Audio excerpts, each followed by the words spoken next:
Hi, everyone, and welcome. Let's get started. Thank you for joining us today. My name is Megan Carter. I'm the Customer and Growth Marketing Program Manager here at Everbridge, and on behalf of the entire organization, I'm excited to present this webinar, Keep Your Lone Workers Safe with Everbridge. In this webinar, I'll do a quick introduction and some housekeeping. We'll cover the increase in lone worker risk and traveling employee risk. We'll talk about why it's important to account for lone worker last known as well as expected locations.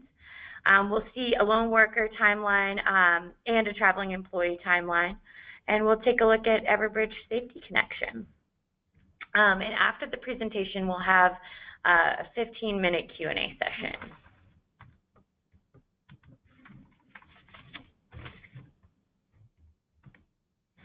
As a reminder, you can submit your questions at any time during the webinar. You can send your questions by typing in the open text field in the questions panel and sending your questions to all panelists. If time runs out before your question is asked, we'll be sure to follow up with you after the webinar. Links to the recording of the webinar and the slides from today's presentation, they'll be available within a few days of today's session, and we'll send you an email as soon as they're posted. If you don't already, please feel free to follow us on Twitter at Everbridge. One final note, there is a feedback survey that will pop up when you exit the webinar. We take your answers to that survey very, very seriously and would really appreciate it if you could fill it out. And now I'd like to introduce you to our speaker. Annie Israri is Director of Product Management at Everbridge. She's responsible for the vision and the strategy of Safety Connection, Everbridge Open, and our API connections, as well as other products from Everbridge. Annie also works with technology partners to help build integrated market offerings that provide automated workflows and solve complex problems for customers. Her experience includes working on SaaS and PaaS products in the communications, financial, and subscription billing space. Annie is a graduate of Babson College with a master's in business administration. And now with the formalities out of the way, I'm going to turn it over to Annie. And Annie, you can take it away as soon as you get presentation. Thank you for that kind introduction, Megan. And thank you to our listeners today for joining our session. Today's session is really about Everbridge Safety Connection and how to keep your employees safe, your travelers, your lone workers, your local employees, in case of location-based emergencies in today's environment. So we hear a lot from our customers. How do I keep my employees safe? I have multiple locations across the world. There are many terrorist attacks. There are both man-made and natural disasters. And my employees are on the move. They're moving from one location to another. How do I keep all of my people safe?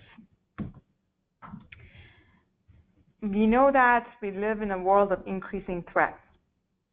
We've seen events like Hurricane Sandy, Hurricane Matthews. We've seen terrorist attacks like Nice, Orlando, and San Bernardino. These are all examples of location-based emergencies, and in all of these cases, we've had clients who wanted to make sure that the employees who are near these events are safe. We know that by 2020, 72% of all of your workers are going to be mobile. So a combination of increasing threats and more mobile employees. What tools can there be to help communicate the right message to all of these people and give them direction and make sure that they're aware of what's going on so they can stay safe?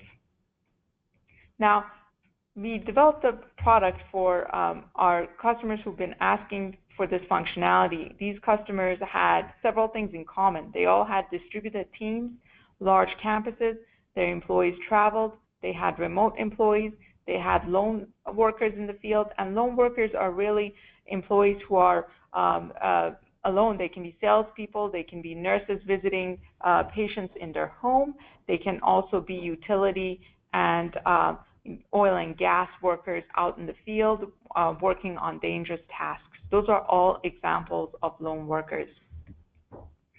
Location-based emergencies are things like natural disasters, tornadoes, active shooter, fire in a building, and terrorist attacks. Now, a traditional emergency notification system was designed to communicate to people, a large group of people, via multiple modalities. Modalities like voice, like SMS, pagers, email, text message, push notifications. Those are all types of modalities that were used by traditional emergency notification systems. These systems were great for sending the same message to thousands of people, notifying them of emergencies like weather alerts, and they relied heavily on what we call static locations.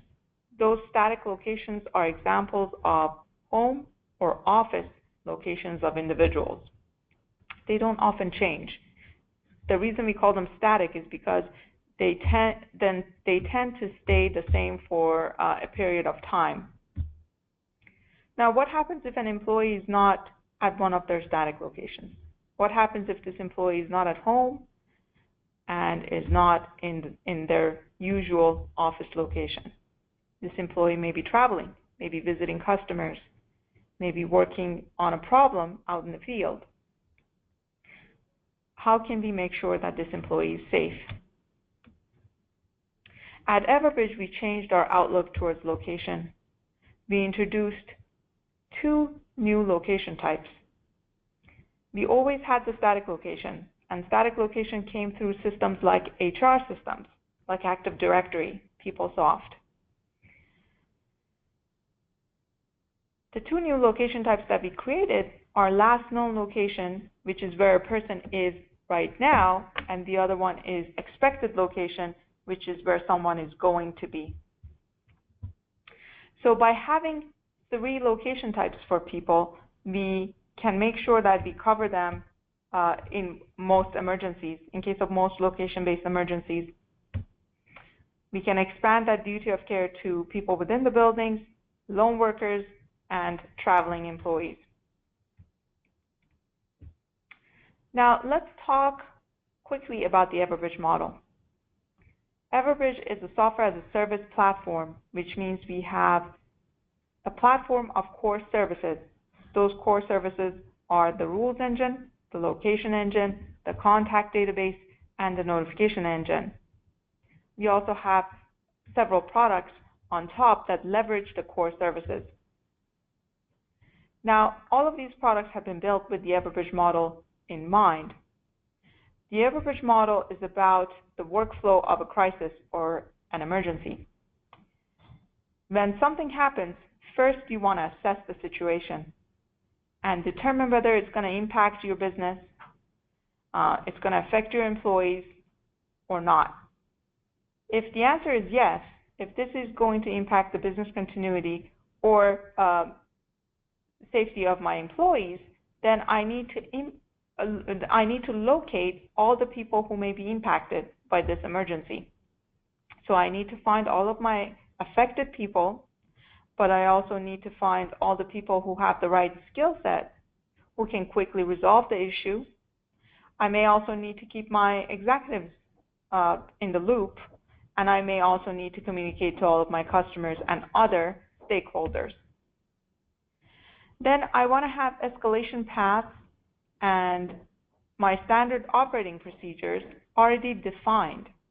I need to have all of that already automated and in place within templates. I don't want to have to make a lot of decisions when a crisis happens. And finally, I want to be able to communicate to all of those groups via multiple modalities. I want to have global reach and reliable communications everywhere in the world if I have global operations.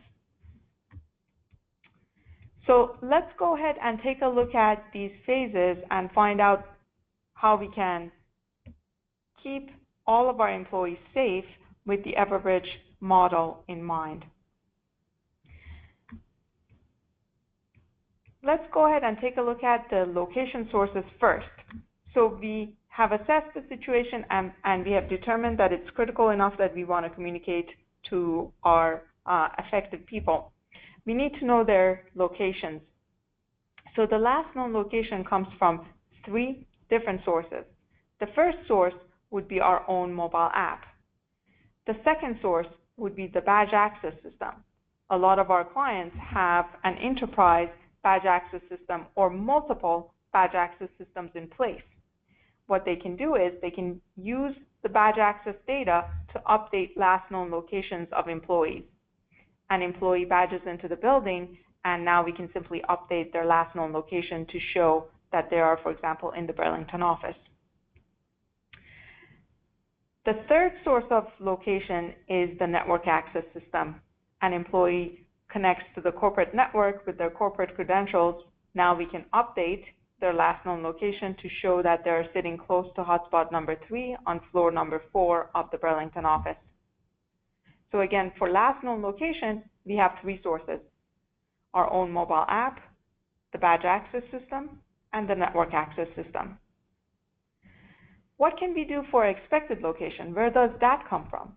Expected location comes from travel itineraries through our partners like International SOS.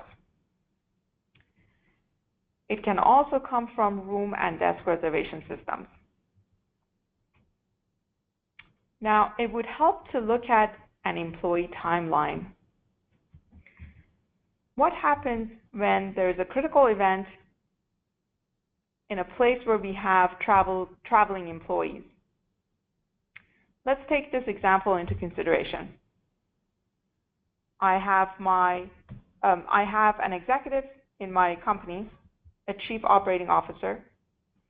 This chief operating officer has an executive assistant who books his travel itinerary. Executive assistant has booked the trip to Turkey. The security operations team, meanwhile, receives a threat alert from Everbridge that there is a coup in progress in Turkey. So we can see that threat alert in the universe map, which provide us with situational awareness. And situational awareness can come from our social media integrations. It can come from curated feeds like NC4. And it can come from RSS feeds and similar other types of alerts. Right now, we are seeing in the universe map that there is an active coup in Turkey. Meanwhile, the COO is mid-flight, traveling to Turkey. So the Security Operations Center needs to locate all the local and traveling employees to determine the potential impact to these employees and keep them safe. So we know we have local employees in Turkey, but who are our traveling employees? The Security Operations Center needs to know if there is a traveling employee. So through our integration with International SOS, we get the itineraries in the Everbridge platform, and we know that we have a traveler, our COO, who's going to Turkey. We send out a notification to our COO as well as local employees, and this COO receives the notification from the Security Operations Center, asking him to respond with his status and perhaps check in with his location. So this is what it looks like.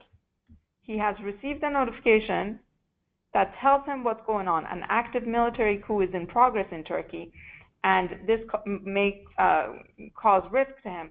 And we are asking him, are you safe?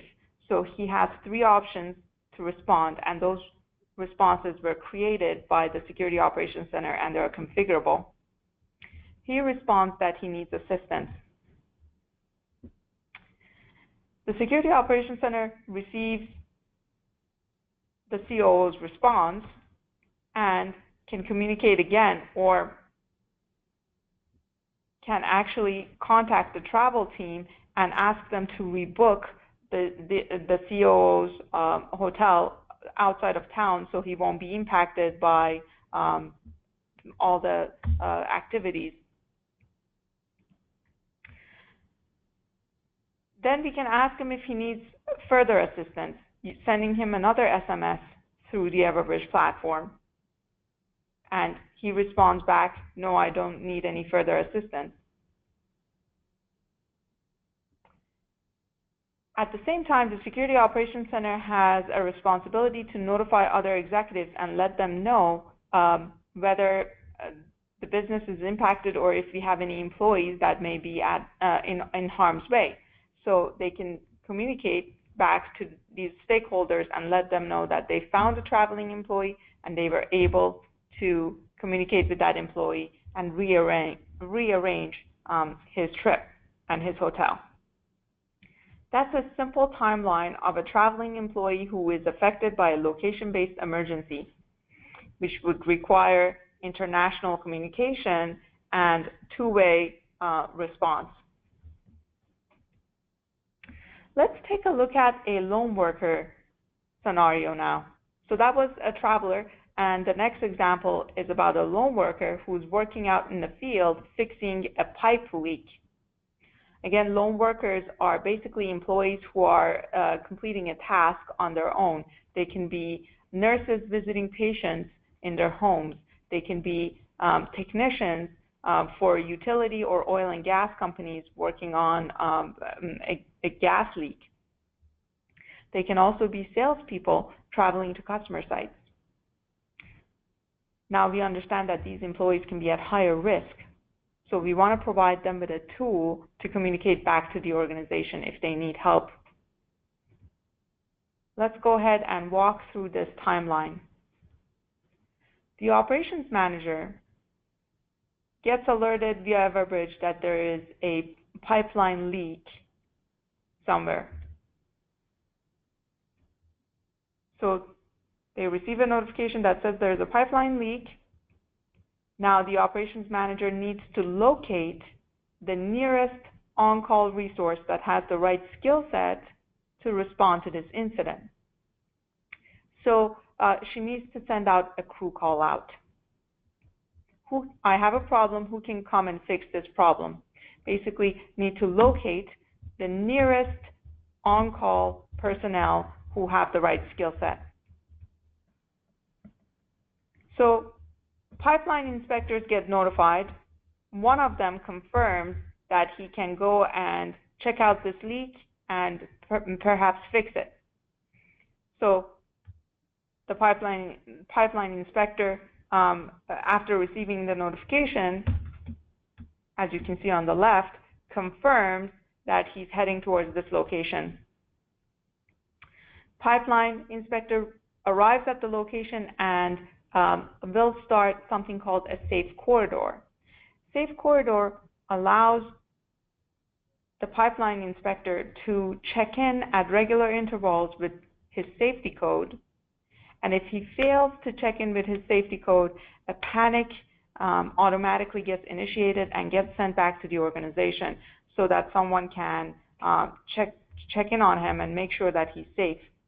Safe corridor is designed to make sure that the employee checks in at regular intervals so we can make sure that he's safe and he hasn't had an accident, he hasn't fallen or been injured, because if any of those things happen, we need to make sure we can send him a response team to help him. So he gets to the location and starts Safe Corridor on his mobile device. This is all in the Everbridge app. He starts Safe Corridor, and he has to enter his safety code every 15 minutes, or every 30 minutes, or every hour. The intervals are configurable by customers. In this case, the interval is 15 minutes. So every 15 minutes, he goes ahead and puts in his own safety code. When he does this, he receives a pin on the universe map so that the operations manager can see his location and can see that he's safe. If he falls, has an accident, gets injured, fails to enter his safe code, the application will automatically trigger an alert with the inspector's last known location, and it will send it back to the operations center so that someone on the other end gets alerted that something bad happened here. That's what the SOS looks like. The application starts the SOS, sends the notification to the operations center, also captures audio and video from the front camera of the phone and sends that back. It also sends the name of the person who had initiated this SOS. In this scenario, it would be the name of the pipeline inspector. It would also send back the timestamp of this SOS as well as the link to the video. So the operations center or the operation manager receives the alert with the location of the inspector and will be able to view the audio and video associated with that mobile device. That audio and video is stored in the Everbridge platform for 6 months if it needs to be shared with legal or police.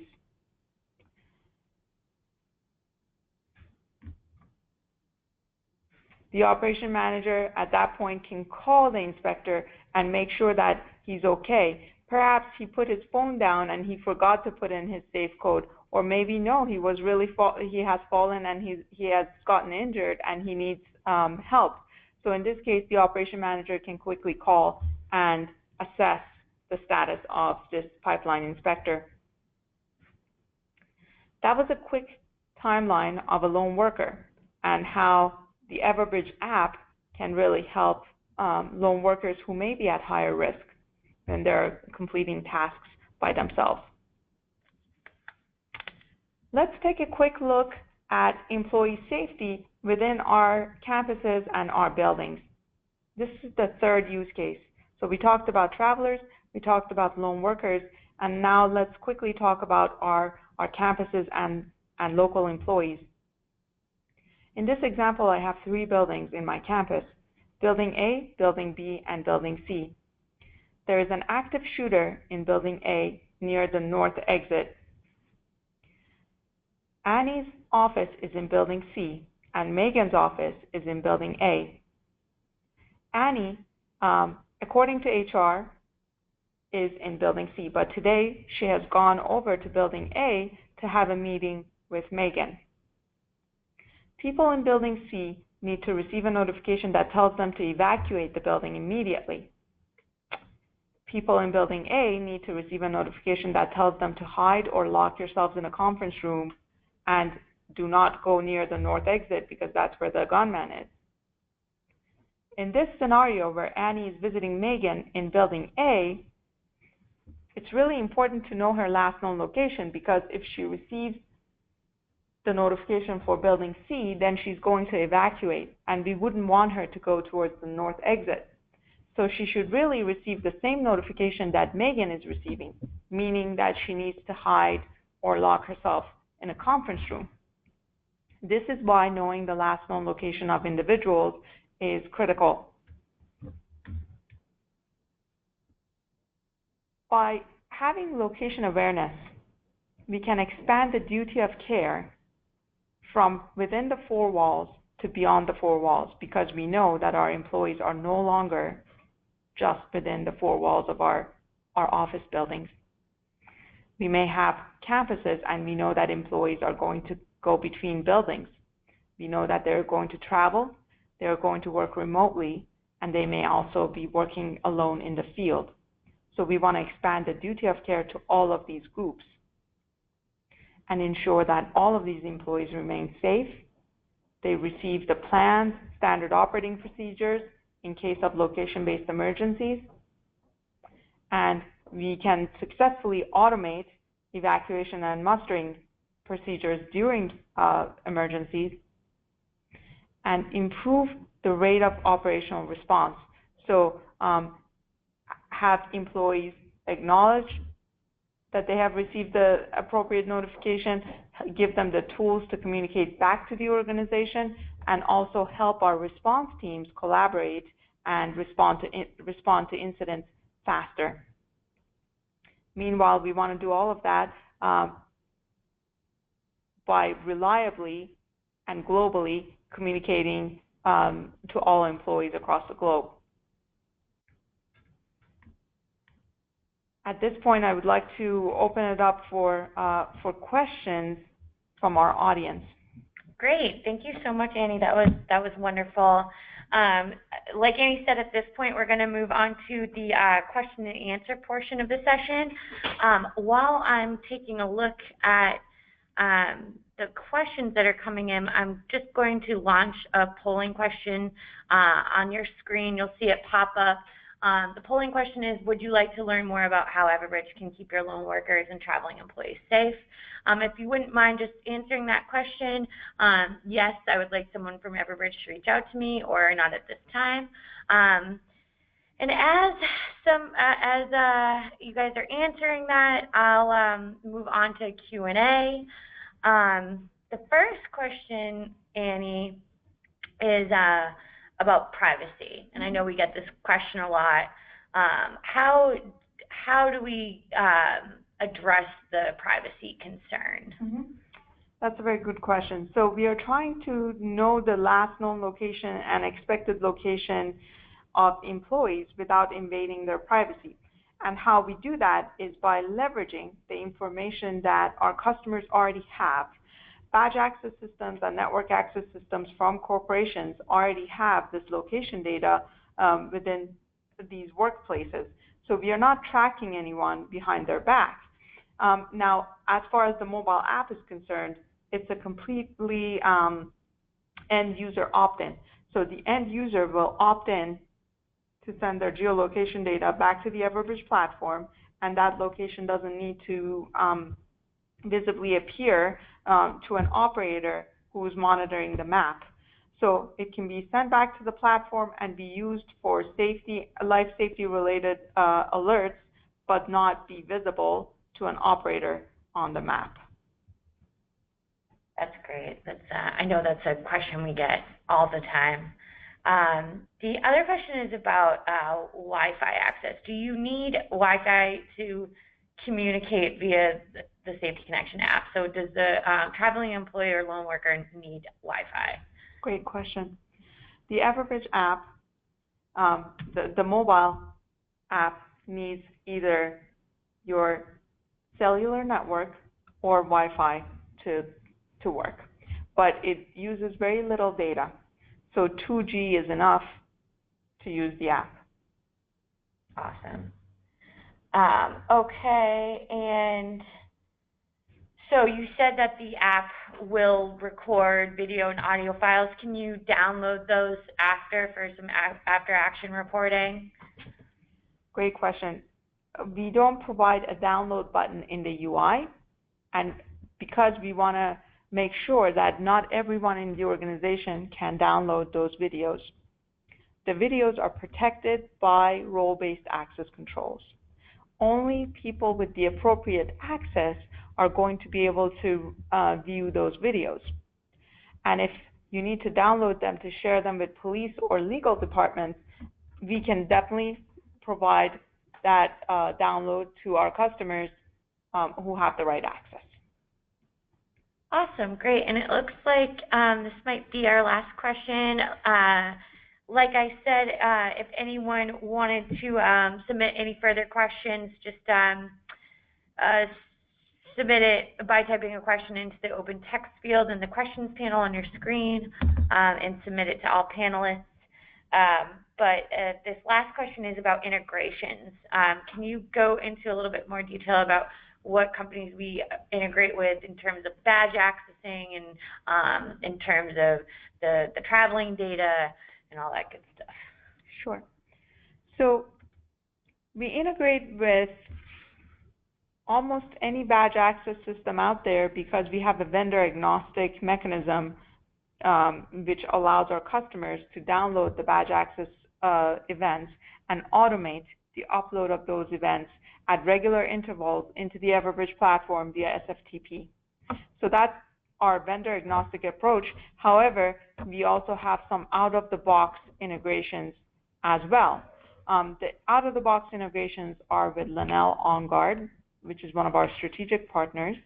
So Lenel OnGuard, we have a connector for. We also have a connector with Software House Secure 9000. And those are out of the box for badge access. For travel integrations. Our strategic partner is International SOS, and the travel itineraries are fed in from International SOS into the Everbridge platform. Excellent. Okay, it looks like we don't have any more questions at this point. So I'd like to thank you, Annie, for a great session. And I'd like to thank all of our attendees who were able to join us today. If you guys think of any other questions, just let us know. We'll be sending out an email with the link to the recording as well as the slides in the next coming days. And if any customers on the line, if you have any questions, please reach out to your account manager. And thank you all again for your participation in today's webinar, and we hope to see you at our next session. Have a great day.